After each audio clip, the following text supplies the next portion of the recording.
السلام علیکم ورحمۃ اللہ وبرکاتہ۔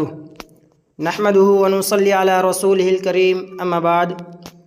روزہ خوروں کا اخروی انجام۔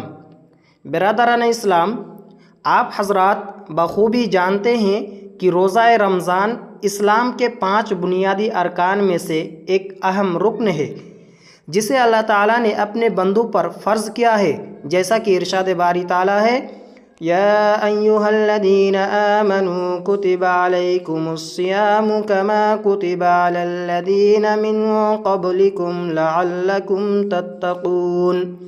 اے ایمان والو، تم پر روزے رکھنا فرض کیا گیا ہے جس طرح تم سے پہلے لوگوں پر فرض کیے گئے تھے تاکہ تم تقوی اختیار کرو۔ اور صحیحین میں اللہ کے نبی صلی اللہ علیہ وسلم سے مروی ہے کہ آپ صلی اللہ علیہ وسلم نے فرمایا، اسلام کی بنیاد 5 چیزوں پر قائم ہے۔ نمبر 1، اس بات کی گواہی دینا کہ اللہ کے علاوہ کوئی معبود برحق نہیں اور محمد صلی اللہ علیہ وسلم اللہ کے رسول ہیں۔ نمبر 2، نماز قائم کرنا۔ نمبر 3، زکوٰۃ ادا کرنا۔ نمبر 4، رمضان کے روزے رکھنا۔ نمبر 5، صاحب استطاعت مسلمانوں کے لیے خانہ کعبہ کا حج کرنا۔ اس لیے اگر کوئی شخص صوم و رمضان کی فرضیت کا انکار کر کے اسے ترک کر دیتا ہے تو اسلام کے ایک رکن کا منکر ہونے کے باعث وہ کافر ہو جائے گا، اور جو شخص سستی اور کاہلی سے رمضان کے روزے نہیں رکھتا مگر اس کی فرضیت کو تسلیم کرتا ہے تو وہ کبیرہ گناہ کا مرتکب گردانا جائے گا اور سخت وعید کا مستحق ہوگا۔ اس لیے مسلمانوں کو چاہیے کہ وہ بلا عذر شرعی رمضان کا کوئی بھی روزہ ہرگز نہ چھوڑے، بلکہ روزوں کا اہتمام کر کے خود کو اللہ کی مغفرت و بخشش کا مستحق قرار دیں۔ اس دور میں جبکہ مسلم معاشرہ میں دین بیزاری عام ہو رہی ہے اور اسلام کی گرفت مسلمانوں پر کافی ڈھیلی پڑ گئی ہے، مسلمانوں میں خصوصاً نوجوان نسل میں روزہ خوری کی وبا عام ہوتی جا رہی ہے، اور شہر و دیہات کی تفریق کے بغیر مسلم نوجوان رمضان کے تقدس اور روزوں کی حرمت پامال کرتے ہوئے برملا کھاتے پیتے دکھائی دیتے ہیں۔ یہ صورتحال بڑی تکلیف دہ اور شرمناک ہے، اس لیے کہ مسلمانوں کو اس کے تدارک کی تدبیر اختیار کرنی چاہیے۔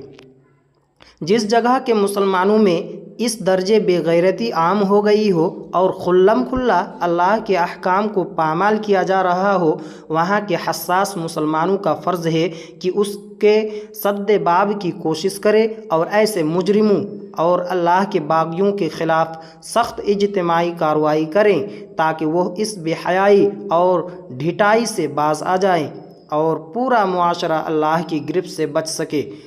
کھلے عام اعلانیہ گناہ کرنے کا سب سے بڑا نقصان یہ ہوتا ہے کہ اس نے فاحش و منکرات کی اشاعت ہوتی ہے اور لوگوں میں معاصی کے ارتکاب کی حوصلہ افزائی ہوتی ہے۔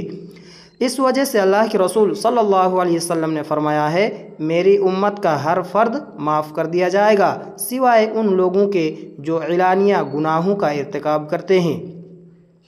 جو لوگ رمضان کے مقدس مہینے میں روزہ خوری کرتے ہیں ان کی عبرت و موعظت کے لیے ایک حدیث پیش کی جاتی ہے جس سے انہیں اندازہ ہوگا کہ روزہ خوروں کو قیامت کے دن کس قسم کے عذاب سے دوچار کیا جائے گا۔ حضرت ابو امامہ باہلی رضی اللہ عنہ سے مروی ہے کہ میں نے رسول اللہ صلی اللہ علیہ وسلم کو فرماتے ہوئے سنا، میں سو رہا تھا، اس حالت میں میرے پاس 2 آدمی آئے، انہوں نے میرے بازو پکڑے اور ایک دشوار گزار پہاڑ کے پاس لے گئے اور کہا کہ چڑھو۔ میں نے کہا میں چڑھ نہیں سکوں گا، تو ان دونوں نے کہا کہ ہم آپ کے لیے اس چڑھنے کے عمل کو آسان کر دیں گے، یعنی پہاڑ کی چڑھائی میں مدد کریں گے۔ پھر میں چڑھا اور پہاڑ کی چوٹی پر پہنچ گیا، وہاں چیخ و پکار کی آواز آ رہی تھی۔ میں نے سوال کیا کہ یہ آواز کیسی ہے؟ تو انہوں نے بتایا کہ یہ جہنمیوں کی چیخ و پکار ہے۔ پھر مجھے آگے لے جایا گیا اور میں ایسے لوگوں کے پاس پہنچا جو الٹے لٹکائے ہوئے تھے، ان کے جبڑے پھٹے ہوئے تھے اور ان سے خون بہہ رہا تھا۔ اللہ کے رسول صلی اللہ علیہ وسلم فرماتے ہیں کہ میں نے سوال کیا کہ یہ کون لوگ ہیں؟ تو کہا گیا کہ یہ وہ لوگ ہیں جو روزہ حلال ہونے سے پہلے یعنی دن میں روزہ افطار کرتے تھے یعنی کھاتے پیتے تھے۔ اس حدیث سے ان لوگوں کے برے انجام کا اظہار بخوبی ہو جاتا ہے جو رمضان کے دنوں میں عمدن و قصدن بغیر عذر شرعی روزہ نہیں رکھتے۔ اللہ تعالیٰ تمام مسلمانوں کو اس رسوا کن عذاب سے محفوظ رکھے اور سب کو روزہ رمضان کی توفیق بخشے، آمین۔ رمضان کا روزہ نہ رکھنے والوں کے سلسلے میں بعض ائمہ کرام کے فتاوے اور اقوال ذکر کیے جاتے ہیں، جن سے بھی اندازہ ہوگا کہ روزہ خوری کس قدر بھیانک جرم ہے۔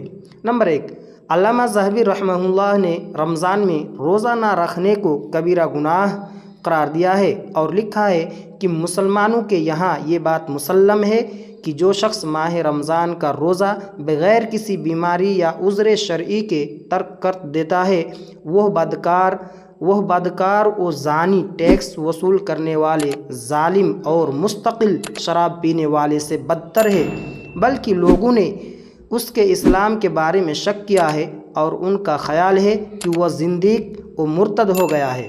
امام قفال نے فرمایا کہ جس شخص نے رمضان کے مہینے میں بغیر کسی عذر کے کچھ کھا پی لیا تو اس پر قضا ضروری ہے اور یہ بھی لازم ہے کہ بقیہ دن اب کچھ نہ کھائے۔ یہ ایسا گناہ ہے جس کا کوئی کفارہ نہیں ہے، البتہ سلطان یا امیر اسے معقول سزا دے گا۔ یہی قول امام احمد اور داؤد ظاہری کا بھی ہے۔ نمبر 3، علامہ ابن تیمیہ رحمہ اللہ کا خیال ہے کہ جس شخص نے جان بوجھ کر بلا کسی عذر روزہ توڑ دیا یا فرض نماز ترک کر دی تو اس کے لیے قضا نہیں ہے، اس لیے کہ وہ عبادات جن کو قصداً ترک کر دیا گیا تو وہ قضا سے مقبول نہ ہوگی۔ یہی قول حضرت ابوبکر، عمر، علی اور ابن مسعود رضی اللہ عنہم جیسے اجلہ صحابہ سے بھی منقول ہے۔ اللہ تعالیٰ ان لوگوں کو ہدایت دے جو رمضان کے روزوں کا اہتمام نہیں کرتے اور کھلے عام روزہ خوری کا ارتکاب کر کے اللہ کے غضب کو دعوت دیتے ہیں، آمین۔ السلام علیکم ورحمۃ اللہ۔